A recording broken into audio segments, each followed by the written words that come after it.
Sri Rahayu Nuswantara. Salam seketika Mas Joglo Semar Bali. Jumpa kembali dengan bintang pamungkas di sini. Di kesempatan kali ini saya ingin sedikit mengulas mengenai beberapa topik yang sedang hangat, yang tentu saja karena peran media massa online, topik-topik berita-berita hangat ini yang berhubungan dengan kebijakan-kebijakan strategis pemerintah yang sudah pasti akan menimbulkan banyak banyak adaptasi, baik dari kalangan pegiat-pegiat media sosial ataupun dari kalangan birokrasi, akademisi, praktisi. Ini menjadi satu wacana. Jangan sampai kebijakan-kebijakan strategis pemerintah yang dikeluarkan ketika kondisi ini berlaku menjadi satu momok. Bagi saya momok itu sangat sungguh-sungguh memalukan atau tidak. Momok itu merupakan istilah yang saru kalau menurut orang Jawa.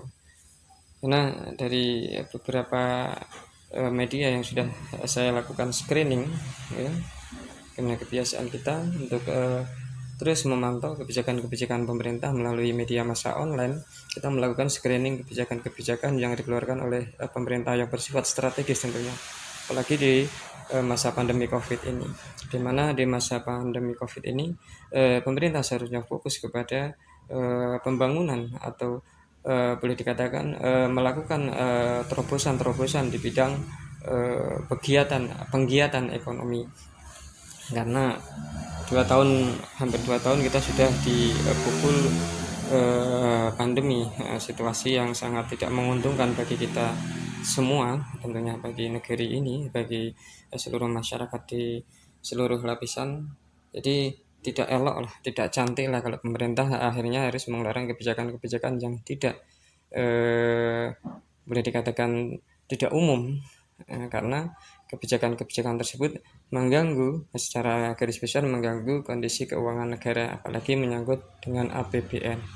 Tentu fokus kebijakan pemerintah yang harusnya membuat undang-undang, terutama dalam hal ini legislasi, kita perlu garis bawahi bahwa seharusnya wakil rakyat yang berada di birokrasi, yang dalam hal ini disebut sebagai wakil suara rakyat atau DPR, yang mengurusi legislasi undang-undang untuk segala kebijakan yang berhubungan dengan pembangunan, harusnya bisa melihat secara proporsional tentang urgensitasnya atau kepentingan atau kemendesakannya dari sudut undang-undang.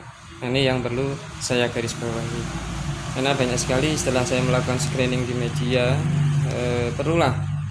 karena media massa ini merupakan media massa publik, berpikir publik secara massal.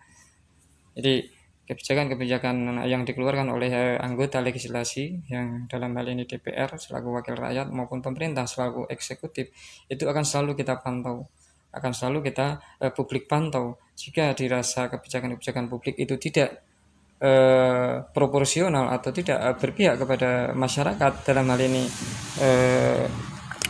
kondisi negeri, tidak berpihak dalam kondisi negeri yang sedang mengalami krisis keuangan di masa pandemi, tentu kita akan selalu keluarkan pendapat-pendapat yang bersifat membangun. Jadi terlepas dari semua itu, tentu kita tidak akan lari dari tanggung jawab, kita tidak akan terus diam ketika melihat apa yang dilakukan oleh eksekutif dalam hal ini dalam melaksanakan penyelenggaraan negara itu sudah keluar dari kerangka-kerangka yang bersifat urgensitas atau kepentingan yang mendesak karena satu kondisi perekonomian negeri. Jadi seperti itu. Seperti yang dikatakan, ada beberapa media yang sempat saya soroti. Kalau di sini sebagai contoh, Kepala BIN beber alasan pemindahan IKN ke Kalimantan. Ternyata, ini kita belum tahu. Tapi dari pagi tadi yang saya lansir dari CNN, bahwa pemindahan ibu kota negara itu, dari wawancara yang ada di media video yang diupload, itu ada beberapa pejabat pengamat publik yang berwenang itu mengemukakan alasan yang intinya kurang memihak karena satu kondisi. Apalagi di sini seperti yang dikatakan oleh salah satu pegiat di sini oleh kita lihat di sini, IKN masih terus akan akan disoroti karena ini kebijakan publik secara menyeluruh, integritasnya, kemudian konektivitas antar bidang, antar dimensi, kemudian antar lembaga dan yang lainnya. Ini membutuhkan kajian yang mendalam. Satu itu. Kedua, di tengah masa pemulihan ekonomi di saat pandemi ya COVID ini, belum lagi selesai sudah muncul beberapa isu atau boleh dikatakan beberapa varian virus-virus yang lain. Ini yang harusnya pemerintah total anggaran tidak untuk berpikir kepada pemindahan suatu wilayah, karena ini berhubungan dengan tata kota, tata negara. Jadi tidak begitu saja, apalagi anggota DPR dalam pembahasan kemarin kita tidak tahu bagaimana proses pembahasan ya kebijakan undang-undangnya, karena tahu-tahu DPR sudah menyetujui.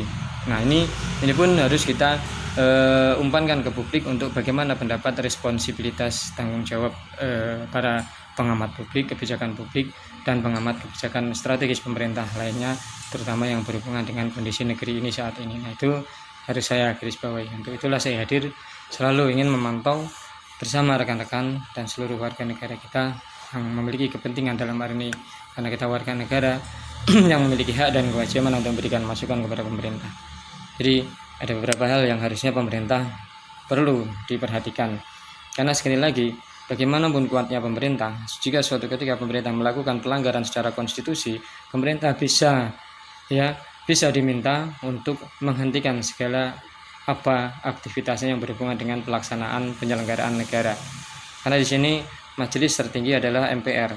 Jika suatu ketika kisruh yang terjadi akibat IKN ini, maka rakyat bisa meminta kepada Majelis Permusyawaratan Rakyat untuk melakukan sidang umum MPR untuk menghentikan segala kegiatan pemerintah yang tidak sesuai dengan konstitusi. Itu saja yang saya ingin sampaikan. Jadi sekali lagi, jika memang pemerintah masih bersikukuh dan tidak ingin kembali lagi menarik, kemudian merevisi apa yang menjadi tujuan program pemerintah untuk melakukan pemindahan ibu kota negara, maka rakyat berhak menuntut untuk sidang umum MPR melalui Dewan Perwakilan Rakyat untuk melakukan sidang umum untuk membatasi gerak pemerintah saat ini. Itu saja dari saya, apa yang saya sampaikan tentu tidak lain dan tidak bukan karena kepedulian kita kepada kondisi negeri ini yang saat ini sedang mengalami satu dilema panjang akibat disease atau pandemi virus yang berjilid-jilid. Sekali lagi dari saya, salam Sri Rahayu Nuswantara, Bintang Pamungkas untuk Anda semuanya.